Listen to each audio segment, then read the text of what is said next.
Hello guys welcome back to my channel. Video करियार कारण होची एटा देखंतु ए जगहटा आपण माने देखंतु एटा हला कांजीपाणी घाटी हला। मु जाइथिली घर को मोर दुकान बंद हो जीवनी 15 दिन खंडे कारण मो भाई एक्सपायर हो जाइतिला। तापरे मो भाई एक्सपायर हांडी दिन मो पीसा भी मरी गले है कि तापरे बहुत दुख लगिला। बहुत माने कौन कहबी एबे मु कांजीपाणी घाटी अच्छी देखंतु ये हेले बाबा मंदिर है कांजीपाणी घाटी मु वीडियो करुच्ची।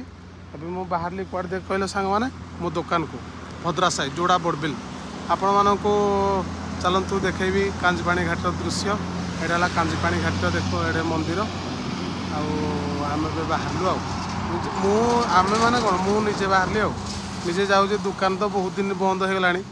कस्टमर बारंबार फोन करुँच आज जाऊँगी भद्रा साई रे मोर दुकान टाटू दुकान श्री जगन्नाथ टाटू लाइट आपको निहाती देखे।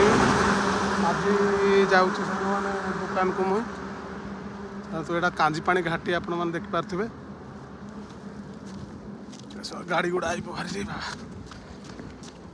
ये देखो कांजीपाणी घाटी यहाँ है मोर गुड़ा मो आईचर डाड़ा है कि सांग मैंने मत तो चिन्हते श्री जगन्नाथ टाटू लाइट मो दुकान ना मुझे जगन्नाथ मो ना जगन्नाथ आउ मत सपोर्ट करंतु भाई माने मुझे आपण मानक एंटरटेनमेंट करुथी आउ कौन कहबी मो चैनल को लाइक कमेंट सब्सक्राइब निहाती करंतु आ भाई के टिके सपोर्ट करंतु। जय श्री राम जय जगन्नाथ।